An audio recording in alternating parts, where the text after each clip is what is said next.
काय सांगू आता संतांचे उपकार मज निरंतर जागविते काय द्यावे त्यासे भावे उतराय ते गीता पाय जीव थोडा प्रस्तुत प्राप्तस्थळी प्राप्त प्रसंगी सेवेकरता निवडलेला अभंग जगद्गुरु तुकोबरायचा संतपर प्रकरणातला आजचा अभंग। या जगावर 3 जणांचे उपकार आहेत महाराज। पहिले उपकार देवाचे उपकार आहेत, दुसरे उपकार मायबापाचे उपकार आहेत आणि तिसरे उपकार संत महात्म्याचे उपकार आहेत। पण देव सगळ्यावरती उपकार करत नाही, माय बाप ही सगळ्यावरती उपकार करत नाही, पण संत मात्र सगळ्यावरती उपकार करतात। किती उपकार करतात आणि कसे उपकार करतात त्याचे यथार्थ वर्णन 1-1.25 तासामध्ये मला तुमच्या समोर मांडायचंय। विठ्ठल विठ्ठल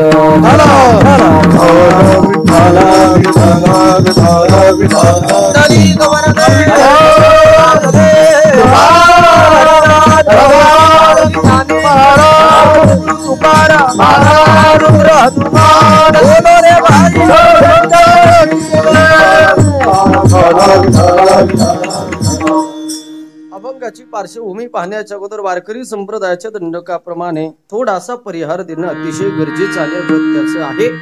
किम कारणम तुम्ही आम्ही एकत्रित आलो याचं मुख्य कारण, मुख्य हेतू, मुख्य उद्देश चालू असणारा खंडरनाम सप्ताह सुवर्ण महोत्सवी वर्ष आहे तुमचं 50वे। मुक्काम पोस्ट जवळे, पोषण निरगुडसर, तालुका आंबेगाव, जिल्हा पुणे चालू असणारा खंडरनाम सप्ताह। मग काकडा भजन असेल, त्याच्यानंतर नियमाचं भजन असेल, प्रवचन असेल, हरिकीर्तन असेल, महाप्रसाद, हरिजागर असा चालू असणारा खंडरनाम सप्ताहाचा मला असं वाटतं आजचा 7वा दिवस आहे।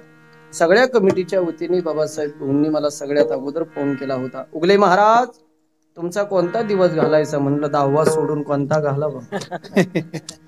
आसपास गावावरून उपस्थित असणारे तुम्ही सर्व मंडळी, आपला जास्त परिचय नाही।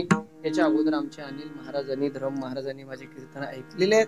बाकी तुम्ही सगळे नवीन आहात, परिचित जरी नसाल तर तुमच्या सर्वांच्या चरणी उभा राहिलेले सगळे ज्येष्ठ श्रेष्ठ मंडळी आहे, हलदार सुभदार आहे, विनेकरी आहे, सगळे विद्यार्थी मंडळी आहे, ज्येष्ठ श्रेष्ठ चित्रकार, पत्रकार, भागवत कथाकार, रामायणाचार्य उभा राहिलेले, खाली बसलेले, पुढे बसलेले, पाठीमागं बसलेले, पाय लांबून बसलेले, पाय आखडून बसलेले, जेवून आलेले, उपासी आलेले, जे आजच कीर्तनाला आले ते, जे कधीच येत नाही ते, जे येणाऱ्याला येऊ नये देते, असे सगळे तुमच्या सर्वांची चरणी मी ज्यांचा फेटा बांधलाय शांती ब्रह्म भास्कर गिरीजी महाराज श्री क्षेत्र देवगड संस्थान, ज्यांनी अयोध्येच्या राम मंदिराचं भूमिपूजन केलं असं बाबांच्या चरणी आदरणीय डॉक्टर विकासानंदजी महाराज मिसाळ बाबांच्या चरणी मस्तक हे पायावरी, मस्तक हे पायावरी, मस्तक हे पायावरी, मस्तक हे पायावरी, वारकरी संतांचा, वारकरी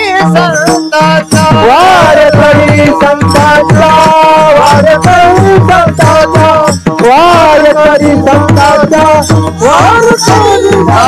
ज्या वेळेस यांचे प्रमाण होतील महाराज, ज्या वेळेस विठ्ठल विठ्ठल भजन होईल, हाताने टाळी वाजायचे, मुखाने नाम घ्यायचे, त्यांचं कौतुक म्हणून टाळी वाजवू नका, त्याच्यामध्ये तुमचा फायदा आहे महाराज। अनेक महाराज मंडळीने आतापर्यंत तुम्हाला ओव्या सांगितल्या असतील, अनेक महाराज मंडळी तुम्हाला अभंगाचे प्रमाण सांगितले असतील, तुकोबा पासून माऊली ज्ञानोबरायापासून चालत आले, टाळी वाजवा भजन करा, टाळी वाजवा भजन करा, पण आजपर्यंत कोणत्याही कीर्तनकाराने तुम्हाला सायंटिफिक रिझन सांगितलं नसेल। मी थोडा सायन्सला धरून कीर्तन करणारा कीर्तनकार आहे आणि तुम्हाला ते उदाहरण सांगितल्यानंतर मला नाही वाटत बसलेल्यापैकी असा माणूस शोधून सापडायचा नाही की टाळी वाजवायचं नाही महाराज, शोधून सापडायचं नाही। बरं, कीर्तन संपल्यानंतर आता काल्याचं कीर्तन झालं, परवा दिवशी अजून 3 दिवसांनी, त्याच्यानंतर सुद्धा रोज घरी 5 मिनिटात टाळी वाजवून भजन करायचं, दररोज 5 मिनिटात टाळी वाजवायची। काय फायदा आहे सांगू का तुम्हाला टाळीचा? काय फायदा आहे सांगू का? त्याच्यात तुमचा फायदा आहे, आमचं काही नाही महाराज। हा फायदा जगद्गुरु तुकोबरांनी 450 वर्षापूर्वी अभंगाच्या माध्यमातून सांगितला महाराज, पण आपण संत परंपरेकडे कमी लक्ष देतोय, आपलं दुर्दैव आहे महाराज। देऊ नये या मताचं मी नाही, विज्ञानाकडे लक्ष 100% द्यावं, पण आमची संत परंपरा किती मोठी कधीतरी स्टडी करत चला। काय टाळी वाजवण्याचा फायदा आहे? सायंटिफिक रिझन देतो।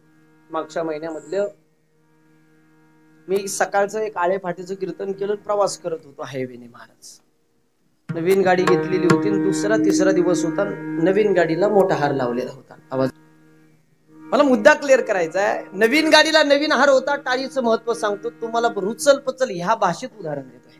का टाळी वाजवून त्याचा फायदा काय, सायंटिफिक रिझन काय?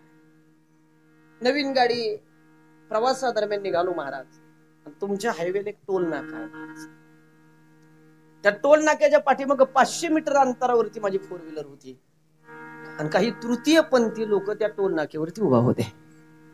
टाळीचं महत्व तुम्हाला रुचल या भाषेत उदाहरण सांगतोय बरं का. ऐका, तुम्ही हुशार लोक आहेत, पुणे जिल्ह्यातले लोक आहेत. हा ऐका, टोल नाक्यावरती नवीन गाडी चेअरमन त्यांनी माझी पाहिली, हार पाहिला. तृतीयपंथी लोक, आपल्या भाषेमध्ये आपण त्याला इजडे लोक म्हणतो, काय हरकत नाही, शब्द प्रणाली प्रत्येकाची वेगळी वेगळी आहे. नवीन गाडी पाहिली आणि ते लोक आडवे आले, अशी गाडीला आडवे आले. ड्रायव्हरला म्हटलं की बाबा काच खाली घे, 50 रुपये त्यांच्या हातात द्या. धर्म महाराज 50 रुपये त्यांच्या हातावरती दिले, ऐकायला तयार नाही. नाही म्हणे, नवी गाडी अजून 100 दे. ड्रायव्हरला म्हटलं जाऊ दे, 15 लाख गाडीला घातली, 100 त्यांना दिली, कुठं कमी पडणार, कुठं कृपा आहे महाराज, आपल्याला स्वामींची कृपा आहे. हा दे म्हटलं ते. त्यांना पैसे दिले. महाराज काच वरती घेतली आणि त्यांनी 2दा टाळी वाजवली. ड्रायव्हरच्या डोक्यावरती काहीतरी हात ठेवला आणि गाडी माझी टोल नाक्याच्या पुढे आली. मी थोडा श्रवण भक्तीचा नातिक कीर्तनकार आहे, मला ऐकायला जास्त आवडतं, वाचन तर करतो पण मला ऐकायला जास्त आवडतं. महाराज त्या दिवशी योगायोग पहा, अनिल महाराज डॉक्टर जोशी म्हणून आहे तुमच्या पुण्याचे, अतिशय हुशार डॉक्टर आहे. त्याचे व्याख्यान ऐकत होतो मी एक, आणि योगायोगाने त्यांनी व्याख्यानामध्ये एक उदाहरण दिलं. चेअरमन 39 वर्षापासून त्याचं पुण्याच्या तिथं हॉस्पिटल आहे. त्याने उदाहरण देत असताना असं उदाहरण दिलं, टाळी का वाजवावी याचं रिझन सांगतोय, याचं कारण सांगतोय, फक्त सायन्स मधून सांगतोय. हे तुकोबानी 450 वर्षापूर्वी अभंगातून सांगितलं, पण आपल्याला कळालं नाही. डॉक्टरांनी उदाहरण देताना सांगितलं, 39 वर्षापासून माझं हॉस्पिटल येतं, मी रोज सकाळी निघतो आणि निघाल्यानंतर टोल नाक्याच्या 500 मीटर अंतरावरती माझं हॉस्पिटल आहे. रोज त्या टोल नाक्यावरती काही तृतीयपंथी लोक गाडीला माझ्या आडवे येतात, पण यांना पैसे दिले पुढे आपल्या लक्ष्मीत वाढ होते का म्हणे, आपल्या याच्यावरती विश्वास नाही. 39 वर्षात कधी डॉक्टरनी काच खाली घेतली. पण एक दिवस डॉक्टर जोशींच्या मनात प्रश्न निर्माण झाला.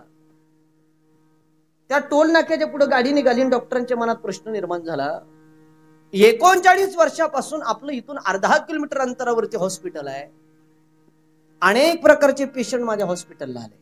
लहान लेकरू आलं, पुरुष आला, स्त्री आली, आजी आले, आजोबा आले, सगळ्या प्रकारचे पेशंट आले. पण या तृतीयपंथी माणसापैकी एकही पेशंट म्हणून माझ्याकडे आला नाही. हे लोक आजारी पडत नाही का बाबा? हा प्रश्न कुणाच्या मनात आला? बोला बोला बोला. कुणाच्या? डॉक्टरांनी. आज बोलत चा डॉक्टर जोशींच्या मनात प्रश्न आला, हे लोक आजपर्यंत 39 वर्षात एकदाही हॉस्पिटलला आले नाही, हे लोक आजारी पडत नाही का बाबा? मग काय असं याचं उत्तर? हुशार लोकांचे लक्ष नाहीत महाराज.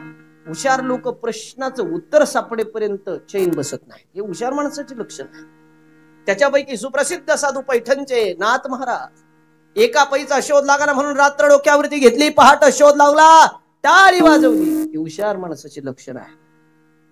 डॉक्टरांना महाराज प्रश्न निर्माण झाला, काय असेल? अनेक प्रकारचे पेशंट आले, तृतीयपंथी माणसापैकी एकही पेशंट आलं नाही. गेल्या गेल्या चैन पडाना महाराज हॉस्पिटलचा दरवाजा त्यांनी बंद केला आतमधून आणि त्याच्या एका मित्राला फोन केला डॉक्टर क्षेत्रातला. काय म्हणे? अरे माझ्या मनात एक प्रश्न निर्माण झाला, 39 वर्षापासून मी या ठिकाणी प्रवास करतोय, या टोल नाक्यापासून अर्धा किलोमीटर वरती माझं हॉस्पिटल आहे, अनेक प्रकारचे पेशंट माझ्याकडे आजपर्यंत आले, माणूस आला, स्त्री आली, आजोबा आले, आजी आले, लहान लेकरू आले, सगळ्या प्रकारचे पेशंट आले, पण त्या तृतीयपंथी माणसापैकी इजडे लोकांपैकी एकही पेशंट माझ्या हॉस्पिटलला आलं नाही. काय म्हणे? तुझ्या हॉस्पिटलला आलं का? त्यांनी सांगितलं माझ्या पण नाही आलं. तिसऱ्या मित्राला फोन केला डॉक्टरला, त्याला विचारलं, त्याने सांगितलं माझ्या पण नाही आलं. चौथ्या डॉक्टरला फोन केला, 256 जणांचा ग्रुप होता महाराज डॉक्टरांचा, दिवसभर तेवढंच सगळ्यांचं नाही नाही नाही नाही उत्तर आलं. दुसऱ्या दिवशी रुबी हॉस्पिटलला फोन केला, लीलावतीला फोन केला, सिग्माला फोन केला, नोबेल हॉस्पिटलला फोन केला, साईशनला फोन केला, साईदीपला फोन केला, सगळे VIP श्रीमंत लोकांचे हॉस्पिटल सांगितले, जय हिंद सोडलं तर सगळे.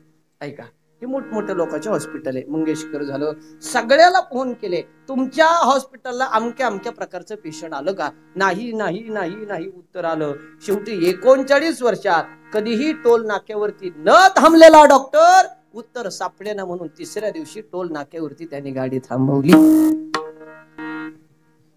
39 वर्षात कधी हॉस्पिटल गाडी न थांबवलेल्या डॉक्टरांनी त्या ठिकाणी गाडी थांबवली, काच खाली घेतली, तृतीयपंथी माणसं पळत आले, 100 रुपये काढले. डॉक्टरने सांगितलं 100 आणि 1000 रुपये देतो तुम्हाला, पण तुमच्यातला मेन कोणी ते सांगा. प्रत्येक क्षेत्रात एक मेन असतो, त्याला मुकादम म्हणतो आपण, व्हॉट्सअपच्या भाषेत त्याला ऍडमिन म्हणतो आपण. हा, तुमच्यातला मेन कोणी ते म्हणे नाही सांगू शकत, 10,000 देतो, तुमच्यातला मेन कोणी ते सांगा. पैसा असल्यानंतर सगळं होतं महाराज. हा, तुमच्यातला मेन कोण आहे? डॉक्टर अशा खुर्चीवरती बसले, मेन त्यांच्यातला मुकादम तृतीयपंथी लोकांसमोर बसला. ते सगळे 10-15 जण, त्यांचा जो टोल नाक्यावरचा ग्रुप आहे असा पुढे बसला. डॉक्टरांनी प्रश्न केला, 39 वर्षापासून इथून 500 मीटर अंतरावरती माझं हॉस्पिटल आहे. टाळीचं महत्व सांगतो बरं का वाजवायची. अनेक प्रकारचे पेशंट माझ्याकडे आले रे म्हणे. आजोबा आले, आजी आली, स्त्री आला, पुरुष आला, लहान लेकरू आले, पण तुमच्या ग्रुप पैकी एकही पेशंट माझ्याकडे आजपर्यंत आलं नाही. तुम्ही आजारी पडत नाही का म्हणे. त्या तृतीयपंथी लोकांच्या ग्रुपने सांगितलं, आजपर्यंत आम्ही आजारी पडलोच नाही. शेजारच्या टोल नाकेवाल्याला फोन केला, त्यांना विचारलं तुम्ही, ते म्हणे आम्ही आजारी पडत नाही. तिसऱ्या टोल नाकेवाल्याला फोन केला, त्यांना विचारलं तुम्ही आजारी पडले, त्यांनी आम्ही पण आजारी पडलो नाही. दिवसभर पैसा कमवण्याच्या नादात टाळी वाजवण्यात जाते. टाळी वाजून पैसा कमवण्याचा हेतू 2 मिनिटं बाजूला ठेवा. पैसे अनेक कारणाने कमवते. कोणी 1 नंबर, 2 नंबर, कोणी 3 नंबर. कसे कमवायचे तसे कमवा. पैसे कमवण्याचे अनेक हेतू आहे, अनेक साध्य आहे. पण ते कसे कमवतात पैसे? कस्टमर आलं, एकदा टाळी वाजवली 10 रुपये, दोनदा टाळी वाजवली 10 रुपये. ते पैसे कमवण्याच्या नादात दिवसभर टाळी वाजवली जाते त्यांच्याकडून. त्याचा परिणाम आजपर्यंत त्याच्यातला एकही माणूस आजारी नाही महाराज. डॉक्टरांना उत्तर सापडलं. डॉक्टर जोशी खुश झाले महाराज. व्याख्यानात हसत त्यांनी सांगितलं, 39 वर्षानंतर मला उत्तर सापडलं. दिवसभर पैसा कमवण्याच्या नादात टाळी वाजवण्यात जाते म्हणून हे लोक आजारी पडत नाही. म्हणजे दिवसभर टाळी वाजवण्यात जाते त्याच्यामुळे ते लोक आजारी पडत नाही. डॉक्टरांना उत्तर सापडलं म्हणून डॉक्टरांनी आनंद व्यक्त केला. माझ्या ड्रायव्हरला म्हणलं गाडी थोडी साईडला घ्या. ते व्याख्यान चालू होतं, त्याच्या खाली मी कमेंट लिहिली. मी कमेंट मध्ये असं लिहिलं, डॉक्टर साहेब 39 वर्षानंतर तुम्हाला त्याचं उत्तर सापडलं का दिवसभर टाळी वाजवण्यात जाते म्हणून ते लोक आजारी पडत नाही. म्हणून तुम्ही जनतेला संदेश दिला का टाळी वाजवल्यानंतर माणूस आजारी पडत नाही. पण डॉक्टर साहेब, आमचे तुकोबा एवढे हुशार होते. 450 वर्षापूर्वी तुकोबानी सामान्य माणसाच्या पायाला हात लावून सांगितलं होतं, दादा करटाळी बोला मुखी नाम, करटाळी बोला मुखी नाम, करटाळी बोला मुखी नाम, करटाळी बोला मुखी नाम.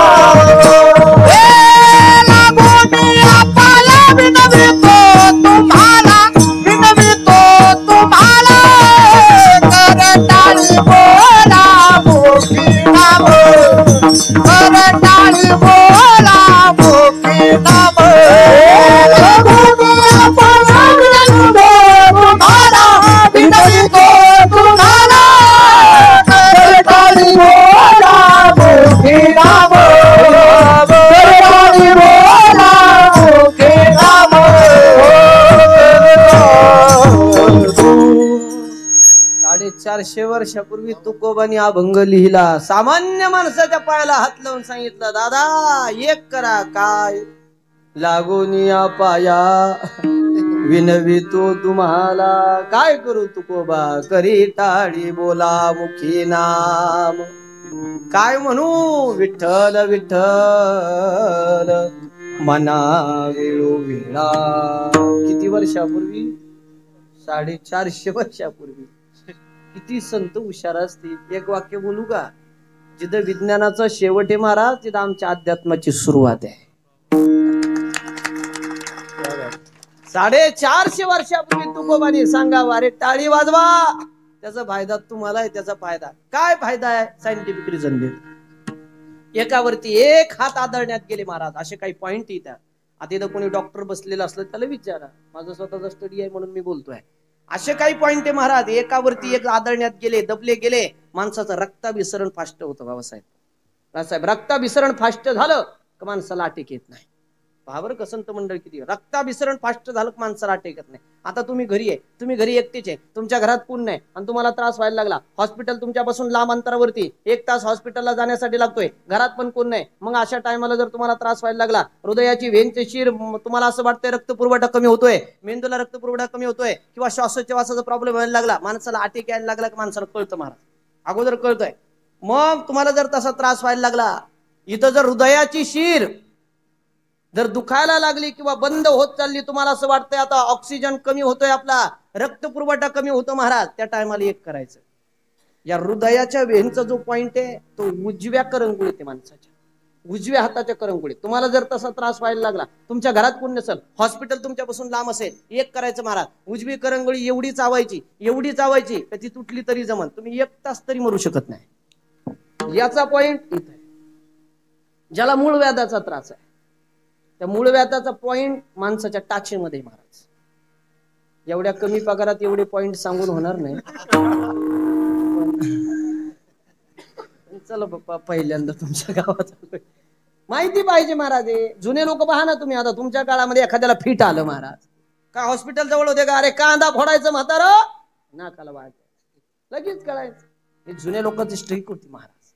पण आपण ते विसरत चाललोय, आपल्याला असं वाटतं आपण डेव्हलप होत चाललोय. अजिबात नाही, अजिबात नाही महाराज. उलट आपलं आयुर्मान कमी कमी कमी होत चाललंय. आपण आहार वेगळा, लीनपणा राहिला नाही, नम्रपणा राहिला नाही, कोणी कोणाचं ऐकायला तयार नाही. पूर्वीच्या काळामध्ये एखादा पाटील गावचा असा दारात उभा राहायचा महाराज, 4 खेड्यातले केसेस मिटाबातील. आज घरात कोर्ट कचऱ्या चालू झाल्या, दुर्दैव आहे. त्याच्यामुळे ऐका, आमची संत परंपरा खूप हुशार आहे. 450 वर्षापूर्वी तुकोबानी सांगावं, लागोनिया पाया विनवितो तुम्हाला आजारी पडायचं नसेल, उद्यापासून कीर्तनात टाळी वाजवाच, पण घरी पण रोज 5 मिनिटं टाळी वाजवा.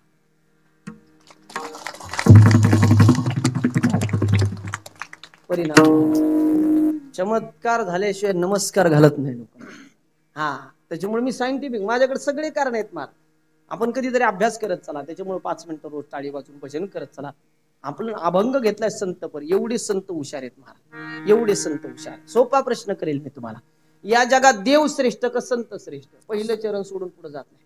देव श्रेष्ठ का संत? बोलत चला तुम्ही बोलले तर कीर्तन गोड होईल महाराज. माता भगिनी बिंदास उत्तर द्यायचे, चुकीचे द्या, बरोबर द्या, पण बोलत चला.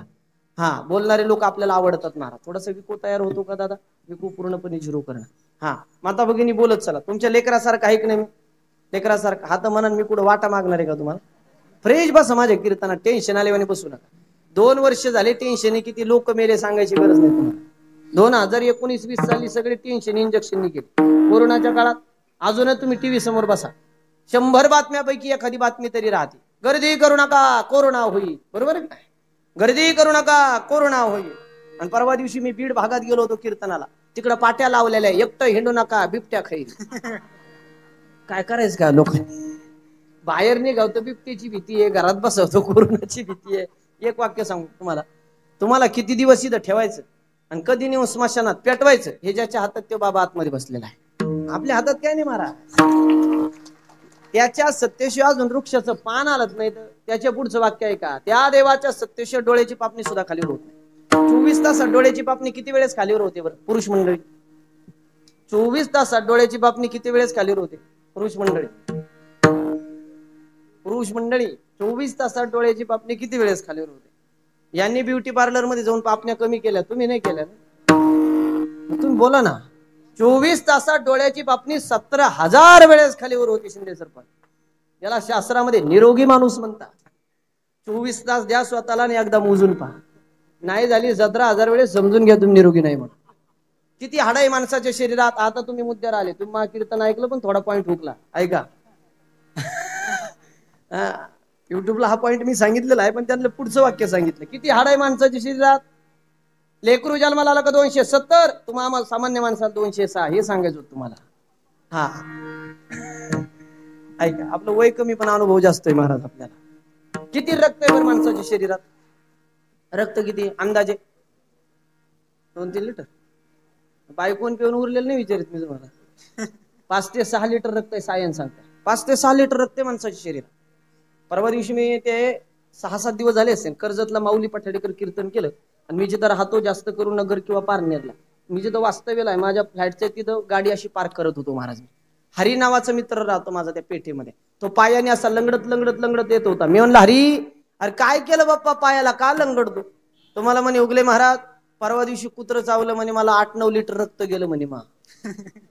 मी परवा दिवशीपासून विचार करतोय, सायन्स सांगतो 5 ते 6 लिटर रक्त आहे, याचं जर एवढं वाया गेलं ते जित कसं राहिलं भाऊ? स्वतःच्या शरीराचा स्टडी नाही माणसाला. त्याचं कारण सांगू मी तुम्हाला.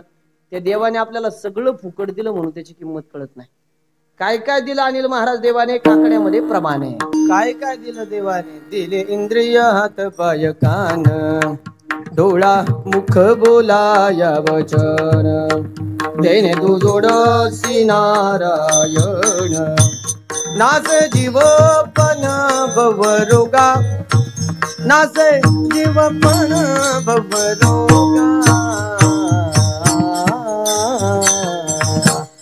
काय काय दिलं? ज्याला हात दिले त्याने रोज 5 मिनिटं टाळी वाजवून भजन करा. ज्याला कान दिले त्याने रोज एक भंग ऐका. ज्याला डोळे दिले त्याचं रूप पाहिल्याशिवाय कधी झोपू नका. आणि ज्याला मुख दिलं ना कुणाची निंदा करत बसू नका. त्या भगवंताचं नामस्मरण घ्या. या जगामध्ये सगळ्यात श्रेष्ठ असं काय जर उगले महाराजाला विचारलं ना तर मी म्हणणार नाही देव श्रेष्ठ आहे. या जगामध्ये देवापेक्षा एक गोष्ट श्रेष्ठ आहे. गगनाऊनी वाढ नाम आहे. देवाचं नाव देवापेक्षा श्रेष्ठ आहे महाराज. नामच कीर्तन साधन पै सोपे, जळतील पापे. बरं ते नामस्मरण घ्यायला काय काळ वेळ लागतो महाराज? काळ वेळ नाम उच्चारिता आणि दोन्ही पक्ष पाही, दोन्ही पक्षांचा उद्धार सांगितला. आता 3 पक्ष एकत्र आले त्या पक्षाविषयी नाही बोलत मी. 2 पक्ष, आपला पक्ष आणि पितृपक्ष. आपण जर इथं भजन केलं पूर्वजा वैकुंठ मार्ग सोपा, एवढी भजनात ताकद आहे महाराज. त्याच्यामुळे रोज 5 मिनिटं देवाचं भजन काय. हा किती ताकद आहे त्याच्या भजनात सांगू का? सोपा प्रश्न करेल मी.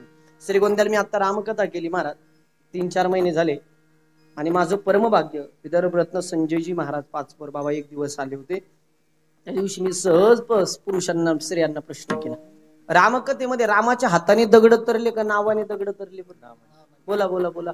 हा नावाने. राम नाव टाकायचं दगड टाकायचा, राम नाव टाकायचं दगड टाकायचा. दगड तरत होता, पूल तयार होत होता. रामाचं लक्ष गेलं, अरे माझ्या नावाने दगड तरतात तर माझ्यात किती ताकद असेल. माझ्या नावाने दगड तरतात तर माझ्यात किती ताकद असेल. रामाला वाटलं आपण दगड टाकून, पण इकडे तिकडे पाहिले सगळे माकडं सगळे वानर नको म्हणे, एवढ्या लोकात प्रयोग करायला नको म्हणे. आणि मोठ्या लोकांचं एक लक्षण सांगतो मी तुम्हाला. मोठे लोक कशावरून ओळखायचे? थोडासा स्ट्रगल द्या मला. मोठे लोक कशावरून ओळखायचे महाराज? मोठे लोक कधीच लोकांतात प्रयोग करीत नाही, मोठे लोक एकांतात प्रयोग करतात. हे मोठ्या लोकांचं मेन लक्षण बरं का. मोठे लोक कधीच लोकांतात प्रयोग करीत नाही, एकांतात प्रयोग करतात. मोठे लोक एकांतात प्रयोग करतात, लोकांतात फक्त साजरीकरण करतात.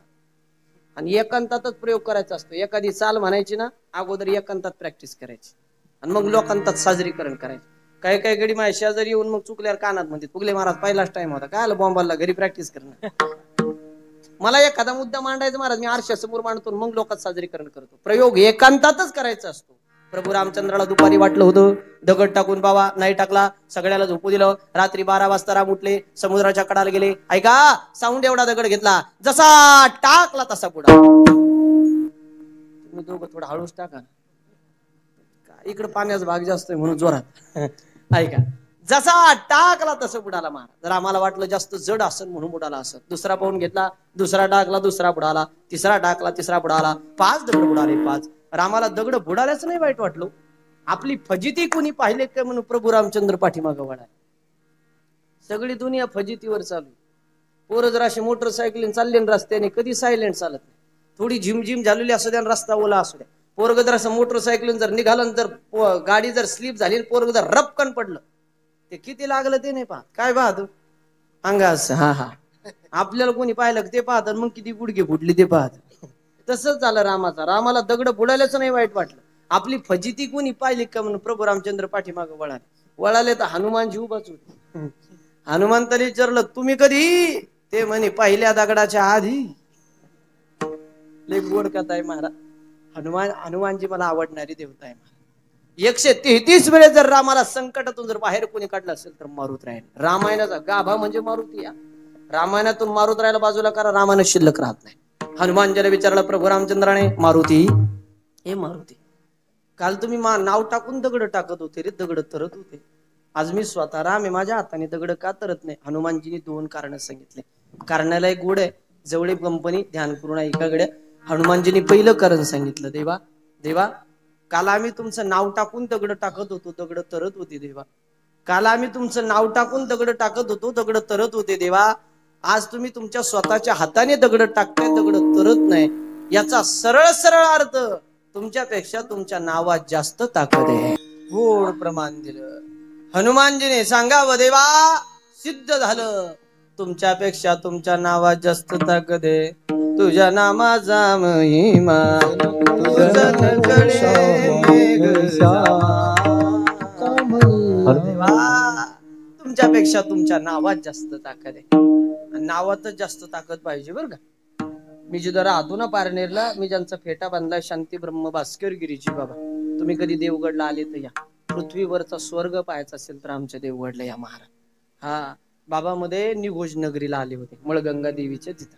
येताना पारनेर मध्ये थांबले माझ्याकडे 1-2 मिनिटं. अनेक प्रकारचे बॅनर त्या नगरपासून माझ्या कार्यक्रमाचे लावले होते. तुम्ही आले होते दादासाहेब पठार यांच्या कार्यक्रमाला त्या काळात.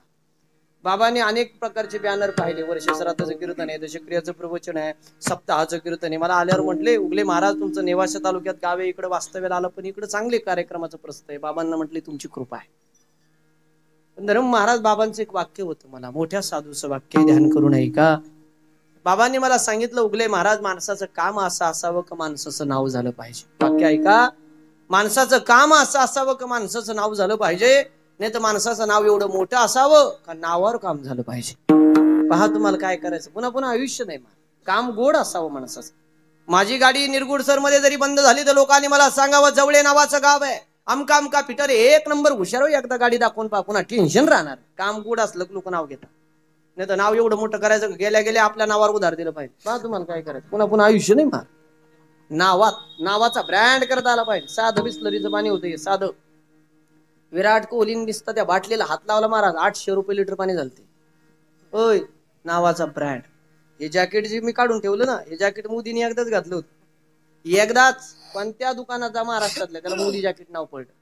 कोणत्या दुकानाचा त्याला मोदी जॅकेट म्हणते. त्याला नावाचा ब्रँड म्हणतात महाराज. ते करायला संघर्ष करावं लागतं. नाव कमवा. सगळ्या गोष्टी नावावर चालल्या. देवापेक्षा देवाच्या नावात जास्त ताकद आहे.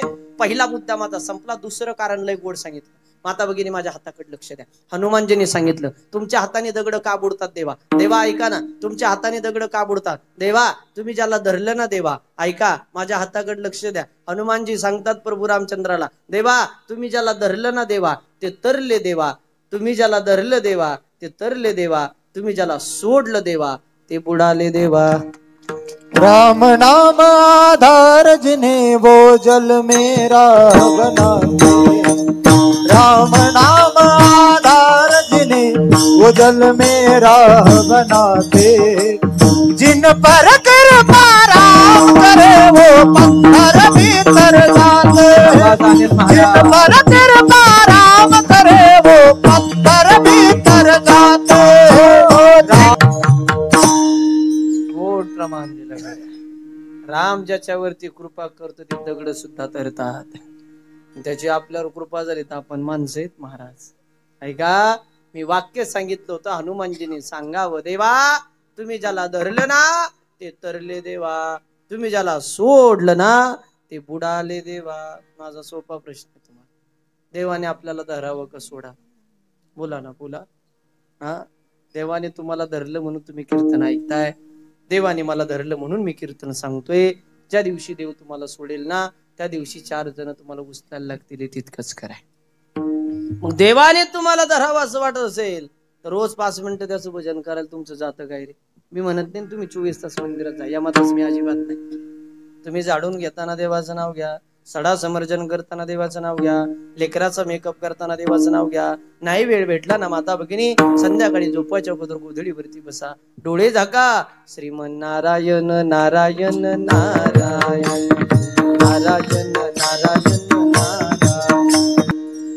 असं वाटत नाही मी जवळ्यात कीर्तन करतो, असं वाटतं पंढरपुरात कीर्तन चालू आहे का काय महाराज. नामस्मरणात ताकद आहे. वातावरण जर स्वच्छ करायचं असेल, निर्मळ करायचं असेल तर भगवंताचं नामस्मरण. हा त्याच्या नावाने दगड तरले तर तुम्ही आम्ही माणसं आहेत ना महाराज. किती ताकद आहे त्याच्या नामस्मरणात. लई पुराणातले उदाहरण मी कधीच कीर्तनात दिले नाही, देणार पण नाही. लेटेस्ट उदाहरण देतो चला. तुम्ही सगळे अपडेट लोक आहे, सुशिक्षित लोक आहे, तुम्ही पुणे जिल्ह्यात हुशार माणसं आहेत महाराज. पुणे जिल्ह्याला मी काम आणत त्याचं कारण सांगतो. छत्रपती शिवाजी महाराजांचे आई साहेब बरोबर आहे नांगर हाकायला सुद्धा पुणे जिल्ह्यात आले होते महाराज. त्यांना माहिती होतं उगाच नव्हते आले. त्यांना माहिती होती हुशार लोक इकडचे आहेत. तुम्ही मला त्या दिवशी लय बरे सांगितलं, पुणे जिल्ह्यात एकदा या महाराज, हुशार आहेत महाराज. हा, पुणे विद्येचं माहेर घर आहे. आपण ज्या घराण्यात राहतो, आपण जिथं राहतो